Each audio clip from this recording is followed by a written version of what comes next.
I have the pleasure of introducing Dr. Bosse this morning. So I think everyone knows he is our third-year MFM fellow. He came to us from Nevada initially, where he grew up in Reno, did his undergrad and med school in Nevada. He did his residency at UC Irvine, and then we sucked him here to the Midwest to do his fellowship with us. He's been an amazing fellow with us the last 3 years. And his thesis project through his fellowship has focused on PFAS and hypertension in pregnancy. And so he is going to educate all of us today on this sort of like buzzword we see in the news, but don't know a whole lot about. So thank you, Brad. Thanks. All right. Well, I was reflecting as I sat in the back of the room and was all nervous. And I think the last time I wore a tie in this building was when I interviewed like 4 years ago. So a little bit stuffy, but that's okay. Don't tell Dr. Shah, who used to be a stickler about wearing ties. For this talk, the title is "What's the Deal with PFAS?" which I think is something that we can all sort of relate to. Because no one really knows, and I don't even know, but no, we know some things. In terms of financial disclosures, I have none. I do have a few disclaimers. First, I'm an MFM fellow, not a chemist or environmental scientist, someone actually qualified to talk about this.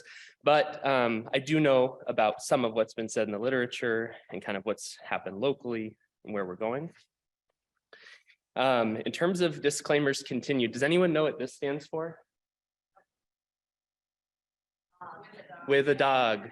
So this is a term that was popularized on TikTok, I learned.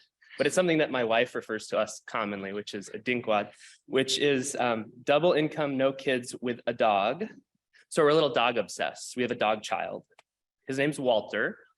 So throughout this talk, we'll have pictures of Walter because Walter's story sort of matches this story. We got Walter when we first moved here. We started researching PFAS when we first moved here. He's been with us throughout. And I had so many pictures of Walter. It also may highlight a bit of a psychopathy that goes along with being a dinkwad, but that's okay. We're a little obsessed. Anyway. Next. So in terms of learning objectives, the hope for this talk is to illustrate some of the properties, chemical structure, and industrial uses of PFAS, to identify health concerns associated with PFAS, to discuss guidelines regarding PFAS in the United States. Spoiler alert, there's not very many. To assess local concerns regarding PFAS contamination within Madison, Wisconsin in particular, and then to try to develop strategies to limit exposure and promote health for our patients. So the first question is, what is PFAS? Good question, Walter. PFAS stands for pre- and polyfluoroalkyl substances. This is a group of manufactured chemicals that have been in use in industrial and consumer products since the 1940s. There are over 1,000 different individual compounds, and they have widespread uses in manufacturing due to characteristics including water and oil resistance, as well as heat resistance. This is the chemical structure of a few PFAS molecules. Don't worry, Ben, it's okay. This gave me flashbacks to organic chemistry too, but it's pretty simple and we're going to kind of walk through it. The big key in terms of PFAS is to highlight these fluorinated carbon chains that come off of the back of each of these molecules. There are varying lengths, but it's these chains that give the compounds their desirable water and oil resistant properties. Pictured here, we have two of the most widely used PFAS chemicals, PFOS, or perfluorooctane sulfonic acid, and PFOA, also termed C8, which stands for perfluorooctanic acid. In recent years, PFOA and PFOS have been replaced in the United States by other chemicals known as PFBS and Gen X. All these terms come into the media at different times, but it's important to remember that two of the molecules we know the most about, two of the molecules that we find most in terms of environmental contamination are no longer being used in the United States in manufacturing, but they're still present and we're still thinking about them all the time. It's also important to note that while these molecules have been replaced by others, we just have even less data about their safety and their use and their potential for environmental issues. So what are some of the uses of PFAS? Oh, that's too bad. Is there a way to move this? There. There's Walter balancing an orange and drooling in our backyard in the summer. Summer's coming. So PFAS have a variety of different commercial and industrial uses, as we alluded to. This Glug et al. Review did highlight that PFAS has over 200 commercial uses, but some of the most common ones are important to think about as they apply to our everyday lives. So I want you to think about water-resistant clothing, think Gore-Tex and other clothing companies. Stain-resistant fabrics, think carpeting and furniture that are very desirable, like they don't have stains. Why wouldn't we want that? Because they have PFAS. Also think about non-stick cookwares, think Teflon. Try also to think about the DuPont Chemical Company and all of that controversy, but maybe that's for later, I don't know. Think about water retardant foams and other substances that are uniquely suited to stopping fires associated with jet fuel, which gets us into thinking about airports and sites of contamination throughout the country. I want you also to think about food packaging. Think that grease-resistant lining on the inside of a bag of popcorn or in a pizza box. Think about hamburger wrappers and that kind of thin layer on the inside. All of those contain PFAS. Other commercial products include shampoos, nail polish, eye makeup, certain types of dental floss, cleaning products, and pesticides. And then numerous other things that don't apply to our everyday life, over 200. This is a nice review by John Oliver that has inappropriate language, so I didn't play it here. But in this clip, they're sort of highlighting some of the companies, at least as of 3 years ago, that were continuing to use PFAS in their products. I encourage you all to watch this, understanding that there is some inappropriate language, but it does give a very nice review, and I think he's pretty funny. So why are PFAS nicknamed forever chemicals? Back to the chemical slide. It's okay, Ben. So in terms of forever chemicals, this is all related to them and their half-lives, which gets back to those carbon and fluorine bonds that are extremely strong. The slow breakdown of these molecules results in them building up in humans and animals, as well as in the environment. So not only do these molecules persist, but they have the potential to accumulate in these systems over time, making them dangerous. And that's where they get the nickname forever chemicals. We also haven't come up with a way to remove them from the environment or remove them from the human body as of yet. And here we see that the half-life of PFOA ranging, depending on where you read it, from 2 to 10 years, and PFOS from 3 to 27 years in some reports. It's also important to note that the newer chemicals that we alluded to, Gen X, PFBS, have shorter carbon chains, have shorter half-lives on the order of a few days to a few weeks. But again, we don't really know how they'll affect humans and the environment. So how are humans exposed to PFAS? So exposure to PFAS principally occurs through ingestion. So drinking contaminated water, eating foods like fish or shellfish from contaminated water, eating foods packaged in PFAS-containing materials. But again, as of 2016, PFOA and PFOS were transitioned to shorter chain PFAS in the United States, at least. So it's a step in the right direction. There's also the potential to have exposure through inhalation of dust in the air, occupational exposures, working at one of these chemical factories. And then the dermal spread is thought to be very minimal. In terms of infant and newborn exposure, formula mixed with PFAS-containing water is a potential exposure. PFAS can be present in breast milk, though the overwhelming consensus is that the benefits of breastfeeding still outweigh the risk. The amounts are very small. We also know newborns have a tendency to have this hand-to-mouth behavior, increasing their risk for ingesting things that they ought to not, or putting things in their mouth that they shouldn't. And then there is research to support that there is transplacental exposure. So these are found in umbilical cord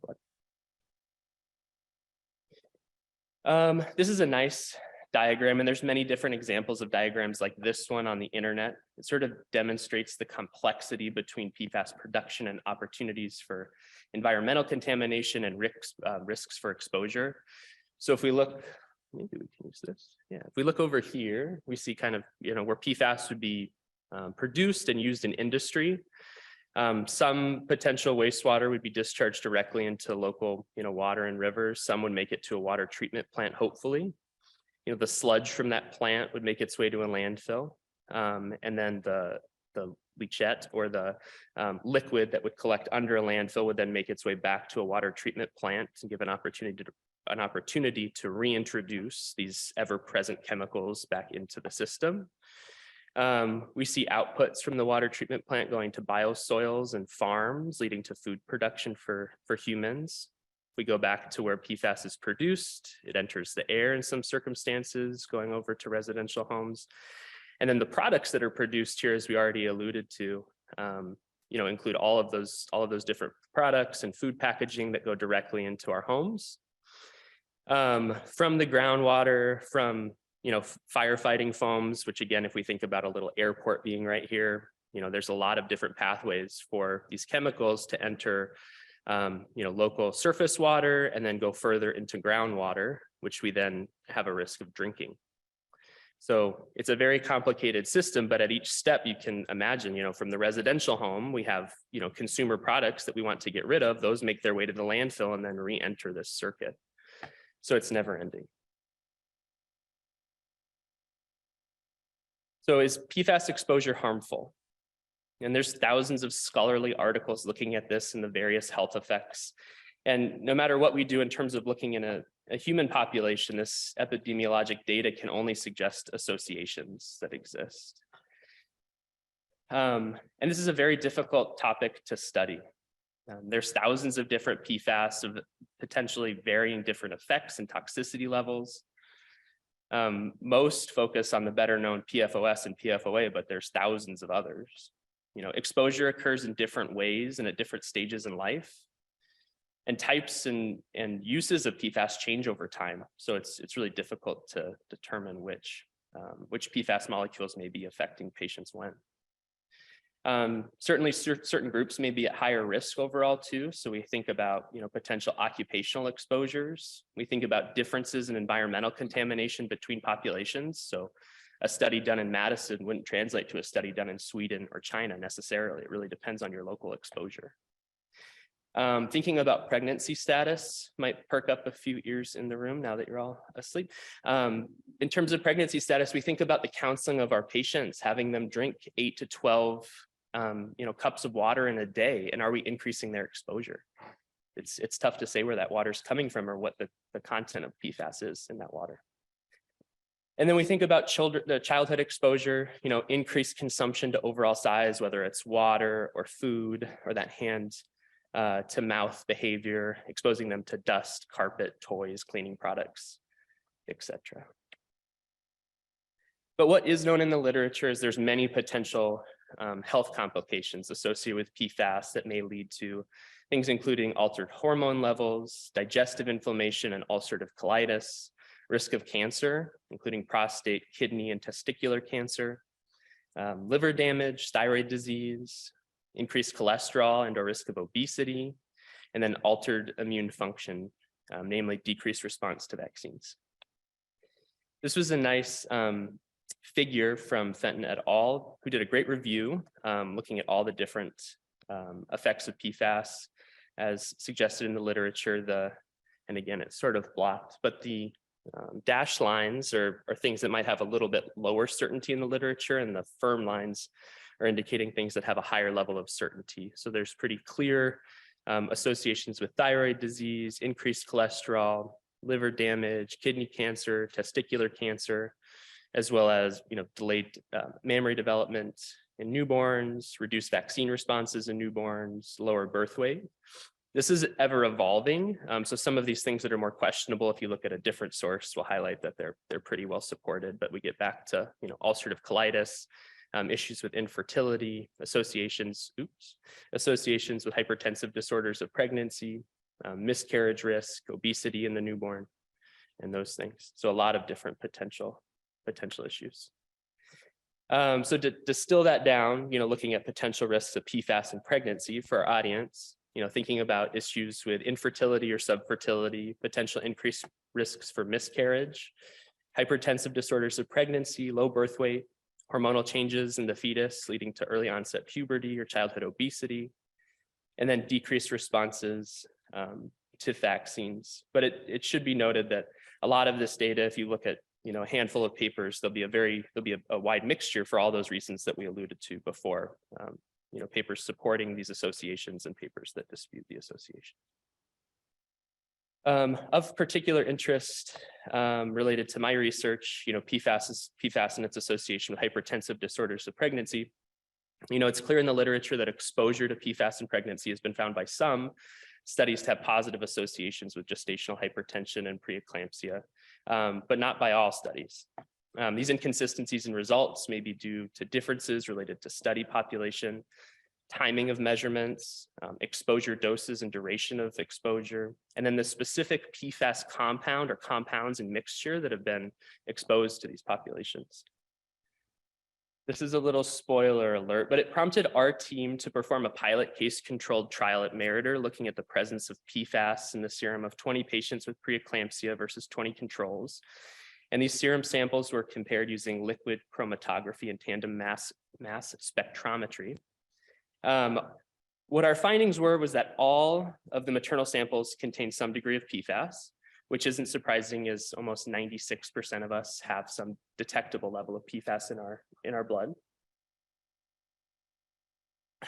Among the 38 PFAS examined, 16 were detected in our pregnant women patients. And PFOS was the predominant compound within the group. And there was approximately a twofold higher PFOS concentration in the preeclamptic group versus the controls, which is seen here. Further details will be discussed regarding this project in an upcoming research presentation in a few weeks, but it does provide support that PFOS may be associated with preeclampsia among our pregnant women locally in Wisconsin. So back to Walter, celebrating St. Patrick's Day. So how much PFAS is harmful? And for all of the reasons we've already talked about, this is a very loaded question, but it gives us an opportunity to transition over to what's being done on a national and a state level to sort of address this topic, and what levels are we talking about in water in particular. So in 2016, the Environmental Protection Agency, or the EPA, was the first to list a health advisory to limit the amount of PFOS and PFOA in drinking water to less than 70 parts per trillion, individually or combined. Now, this is an important opportunity to note that the EPA health advisories are non-regulatory recommendations from a group of scientists that come together and look at all of the data and then provide states and the nation with these recommendations. And whether it's followed nationally or not is a question, and it hasn't been. But then it's sort of left up to the states to decide how they're going to use this information. And a lot of that comes down to feasibility and the amount of money they can put towards this, because it is costly to monitor PFAS and to try to address it for sure. So then in 2022, so that's 6 years later, the Wisconsin state government adopted the EPA recommendations to limit PFOS and PFOA in drinking water to less than 70 parts per trillion. Now, it should be noted that despite this 6-year delay, work had already begun locally in Madison to try to address PFAS in the drinking water. And again, it's worth noting that, in my mind, we're sort of ahead of the curve. Like, this hasn't been adopted nationally. Certain states aren't even thinking about this. So I think we're on the right side of things.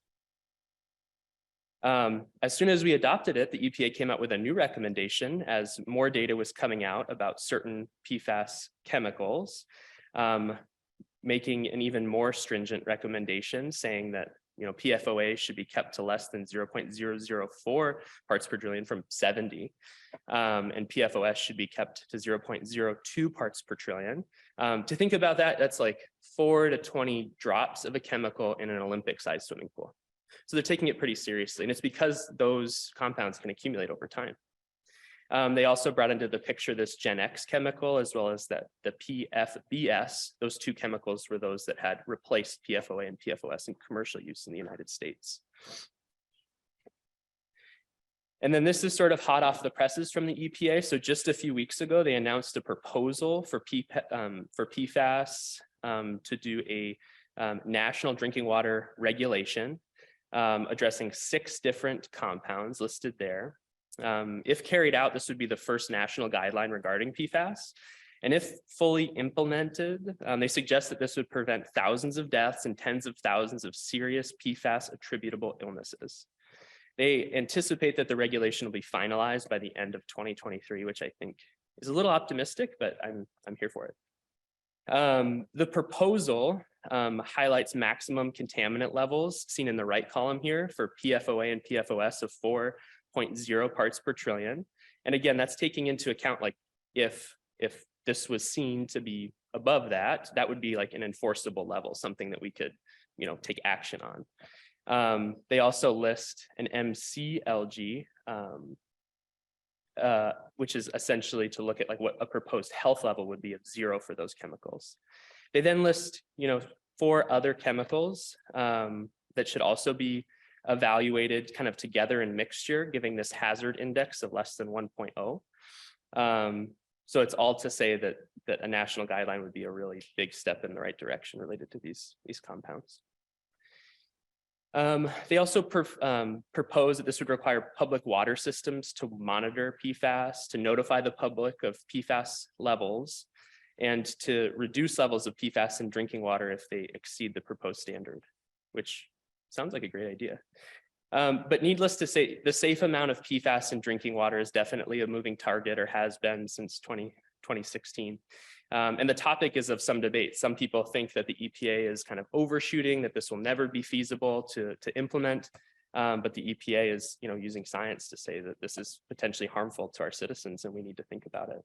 So I encourage everyone to continue to pay attention to various EPA recommendations as state and local, actions tend to lag some. So are there specific concerns regarding PFAS exposure locally? So I already spoiled that a little bit, but from here we'll sort of transition into looking at drinking water and surface water as 2 potential exposure risks in Madison. So in thinking about drinking water, the Madison Water Utility first began screening PFAS in city wells in 2019. Today, PFAS is screened in all public water systems in Wisconsin, which is great. It is important to note that roughly 1.7 million citizens have private wells, so that requires independent PFAS testing. But this will start to strike a little closer to home. Scott, this is a picture of Madison, welcome. It shows Lake Mendota on top, Lake Monona, separated by an isthmus, a very unique geographical structure. It also highlights the various public wells throughout the city.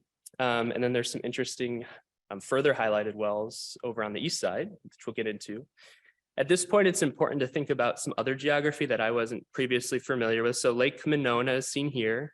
And then we're going to get back to Starkweather Creek that leads up in this direction. We'll talk about it again. But as we come up toward one of the highest PFAS containing wells, we get really close to the Dane County Airport, which is right here. So just thinking about that relationship. So as they were screening the drinking water in 2019, they found high levels of total PFAS in 3 wells, wells 15, 23, and 9. It's important to note that total PFAS is not that informative about toxicity, and that as health risks vary between the compounds. But it caused everyone to give pause and exercise further investigation. And eventually they found that well 15 did contain exceeding levels of PFHXS, which is found in firefighting foam. And the decision was made to take well 15 offline. And this was thought to be related to proximity to Dane County, where firefighting foam is used frequently, as it's so effective in fighting fires related to jet fuel. It is worth noting that well 15 continues to be offline. There's a current project with a $5.5 million budget that has been working to remove those chemicals from that well. And there's an anticipated completion date in the summer of 2025. But it's also important to note that some people don't think it's that serious of a problem. It just depends on if you're talking like who you're listening to, essentially. And it's definitely a topic of debate. But from a PR standpoint, it's still offline, regardless. And this is a little closer look at Starkweather Creek, seen right here, leading into Lake Monona. Scott. Yeah, okay. I will say, I mean, I sort of alluded to my criticism of them only highlighting total PFAS levels on their initial review in 2019. The Madison Water Utility has become very transparent over time in reporting their levels. So this is a busy slide, but it's showing all of the wells in Madison. It's showing all of the PFAS compounds that were tested and showing individual PFAS concentrations per well. It is also worth noting in 2021, PFOS and PFOA levels varied from less than 1 part per trillion to 2.1 parts per trillion. So again, very, very low and below a lot of what the EPA standards have been. So I think we're definitely on the right direction. They also have very clearly demarcated well locations, and this is all like publicly available. I just found it on the internet, but kind of gives you an idea where you live, again, well 15, and where your well might be. That only tells you so much also in terms of like geographic proximity. The more helpful thing from Madison Water Utility is to type in your address, and look up which well is servicing your home. And with that information coming up with some sort of an idea of what you might be drinking. So this gets us into surface water. This is Walter on Lake Wingra last summer in his life vest. Hanging.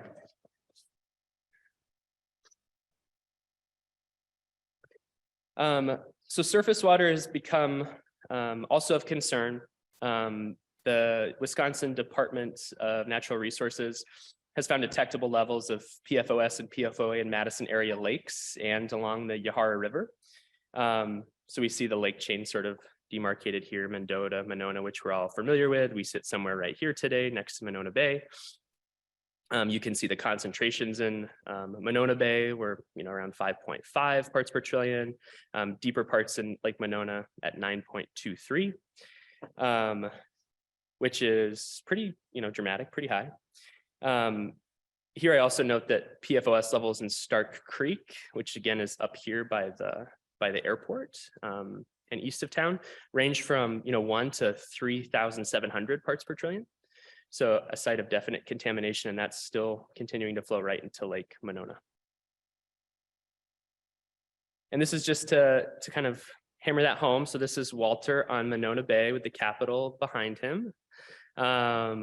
This is how far it would take Scott to walk from McConnell Hall to Monona Bay. It's about 0.4 miles. Takes the average human about 8 minutes, Scott about 16 minutes.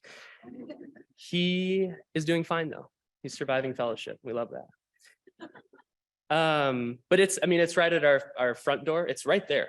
It's like we could all walk to it, even if it's cold, you could get there, So the PFAS levels are high. And while most of us aren't going to go over to Monona Bay and drink a glass of water, it does have implications into other exposures. Oh, have any of you guys seen something like this on Monona ever? Like foam that forms? So there's naturally occurring foams, but one of the thoughts is that PFAS can be, hyper concentrated. So those numbers in Starkweather Creek of, over 3,000 may be highly concentrated there. The DNR does not talk about needing to sample these. Some of them will have no PFAS, some of them will have a lot, but they do say to avoid the foam. So just avoid it, I guess. I don't know. But this brings us to a point of how people could get exposed. So in Wisconsin, as many other places, fishing is serious business. Anglers are out all summer long, including myself. People get very serious about ice fishing. This is, again, that picture of Monona Bay. Pretty crowded, decently crowded day with the Capitol in the background, and everyone's out for fish. This picture I personally took, and I wish it could really capture what was going on, because as the ice was melting, these guys were out there, 4 of them, and all of the ice around them had melted. Like they were out on this super thin ice, still getting after it, with an only escape route of like going into the bushes, I guess, because there was no way back to shore. People are very serious about fishing in Wisconsin, and everyone gets in on the fun. So yeah, it's a picture of my wife with our dog, excited about a little bluegill and another fish that I caught. Something I've also learned since I picked up ice fishing was if you want to try to convince the camera that you have a rather large fish, you have to put it really close to the camera. So that's what because you could barely see that otherwise. Anyway, those fish weren't eaten, but it is, a fun activity in the winter time, something that I'm sure a lot of our patients are involved in. And then we get to the idea of fish consumption. So who's had a Wisconsin fish fry? No, that's okay. Even if you haven't, I mean, our patients have, right?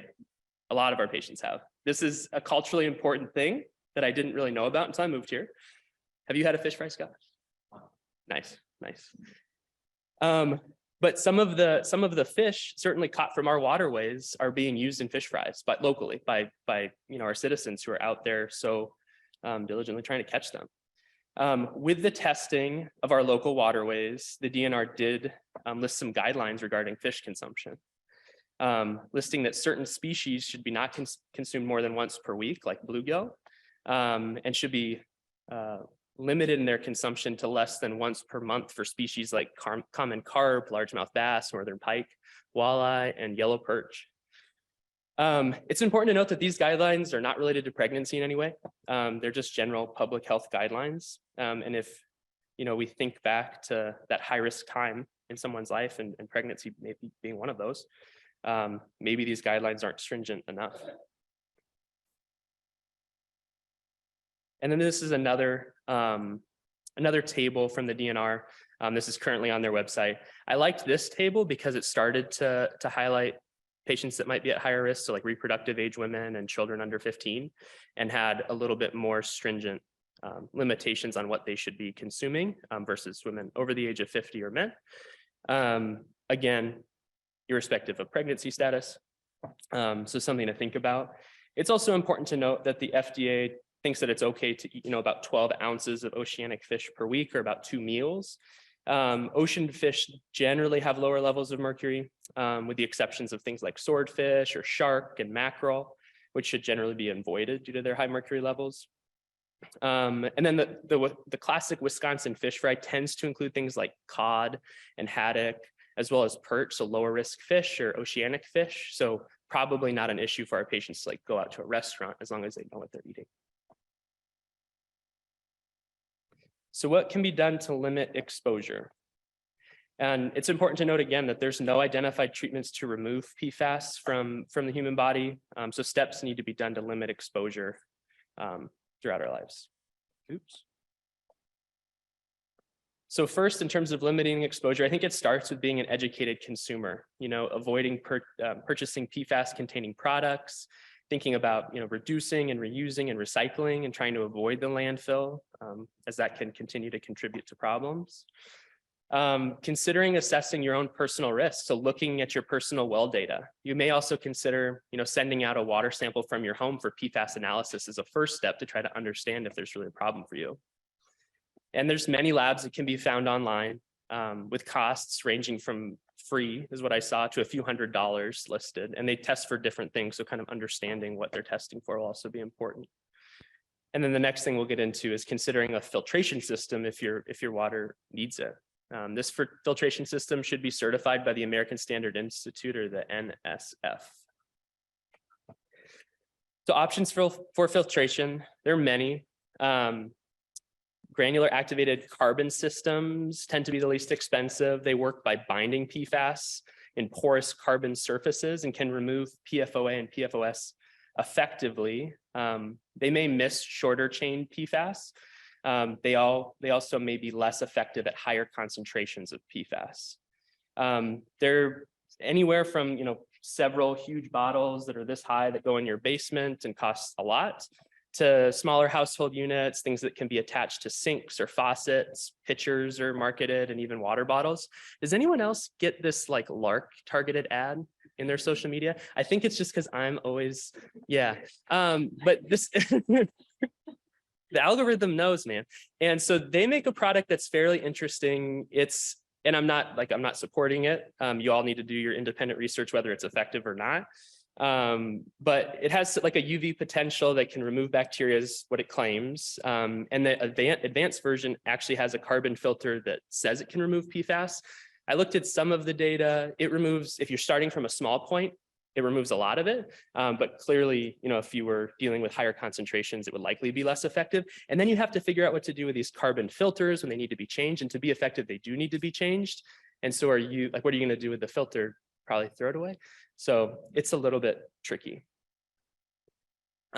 Another option is ion exchange resins. So they act like little magnets that capture PFAS molecules.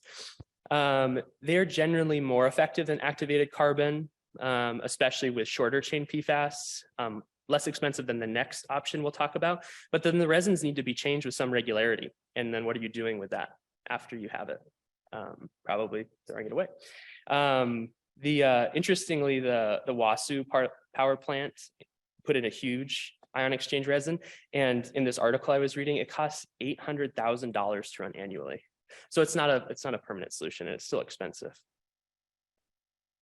And then the reverse osmosis device, the Lamborghini of filtration. This device forces high pressure water through a membrane of small pores. It's effective against short chain PFAS. It's considered the gold standard. It's the most expensive.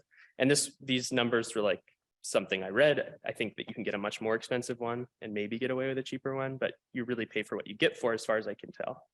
And it requires a larger volume of water. This also discharges PFAS back either into sewer or septic systems, and then again is reintroducing environmental contaminants.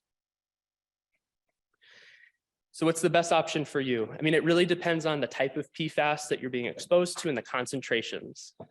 This NFS certified filter ensures that the equipment is reducing it below the combined levels of PFOS and PFOA to less than 70 parts per trillion. You certainly could buy other filters that weren't certified that may not be doing as good of a job. You could also use these filters in tandem. So you could have a water system at home that you then put through a carbon filter, and maybe it's more effective.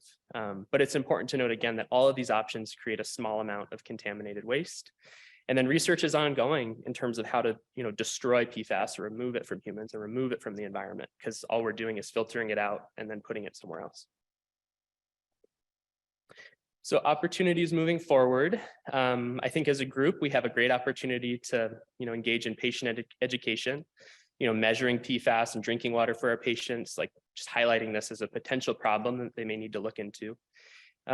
Reviewing the different water filtration options with patients, and then thinking about limiting, the consumption of fish in pregnancy. I did, quite a bit of looking at this, and I don't think it's been thought about. It is very difficult to determine, which fish would be most effective and where, but thinking about the location that fish are caught, their overall size and age, as an older fish would have a tendency to accumulate more, should be thought about. Those educational opportunities lead to thoughts of quality improvement. Research opportunities are immense here. So further epidemiologic research in humans and pregnancies, both nationally and locally. I mean, we have a really big opportunity here to try to address this problem. It also gets into basic science and translational research opportunities to better understand the underlying mechanisms and causal relationships of PFAS and different disorders. And then, ongoing research from a basic science standpoint about how to remove these, forever chemicals from the environment. So there's a few references, and I'll take any questions. Ben. Yes.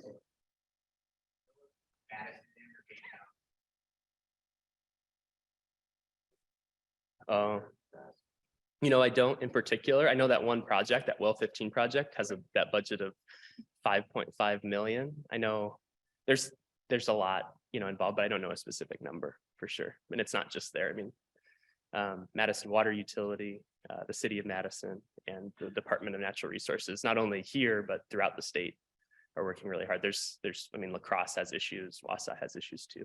It's a big deal.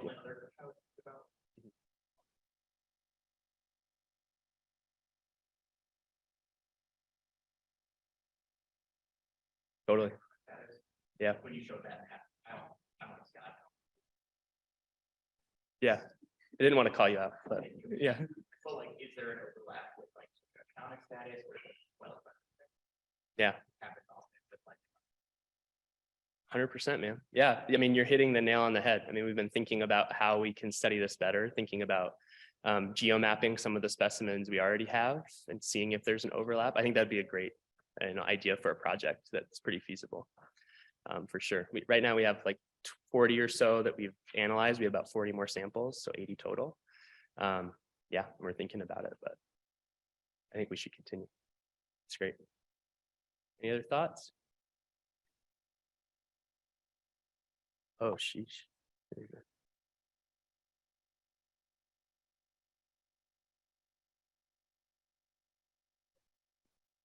Nice.